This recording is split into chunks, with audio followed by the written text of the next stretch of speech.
G'day everybody, it's Dr. John. Liam. And so this month we're talking about exercise, and specifically Liam, our exercise physiologist here, has written a great article on training load. So tell me, what's training load?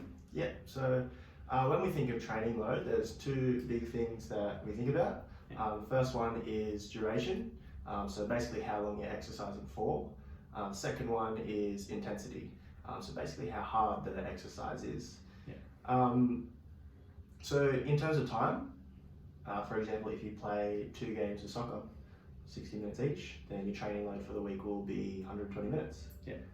So in terms of the intensity, if you're doing, so like soccer is a pretty high intensity sport, then you'd rate it as high. Whereas say if you just walk, you could probably rate that as a low intensity. So these two things are really important to track, because if you have really big spikes in your load, so maybe one week you'll do 3 or 4 games of soccer, then you're more likely to get injured if you're not used to it.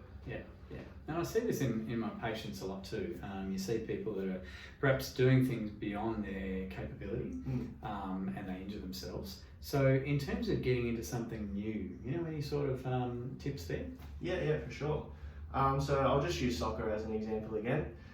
So for example, you've never played soccer before, or you haven't played in since last season. Rather than just rock it up on your first game to play, you're better off practicing those smaller movements gradually. So things like even just running or sprinting, kicking, change of direction. You're better off doing some of those to get your body used to those movements, rather than just playing a whole game. That's good. So giving your body a chance to be exposed to that more gradually, as opposed to sort of all in one. That's good. And I suppose too, people, rest is important, but I guess rest might be different depending upon the intensity or what you're doing. What's your sort of guidance there? So things like low intensity exercise, your body's not going to need too much recovery to completely recover from that, whereas things like high intensity, you're going to need a bit more rest than some of those lower intensities. When you're first starting out exercising or something new, your body's going to need a bit longer to adapt, rather than say you've been doing something for 10 years consistently. Your recovery rate is going to be pretty quick. It's kind of hard to put a number on it. I guess you know your body better than anyone else, and it's all about trial and error of how hard you think you worked versus how hard or how much rest you think your body needs. I understand. All right, so a few points there. So I guess taking note of training loads, getting into things gradually, giving yourself appropriate rest. I guess just tuning into these things is a good thing.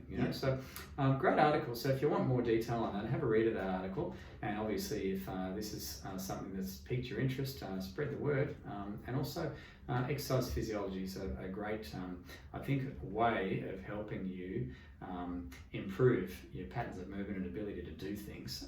So that's certainly something to look into, and come in and check out Liam's talents at some point as well. So hope you enjoyed that. Until next time. All right.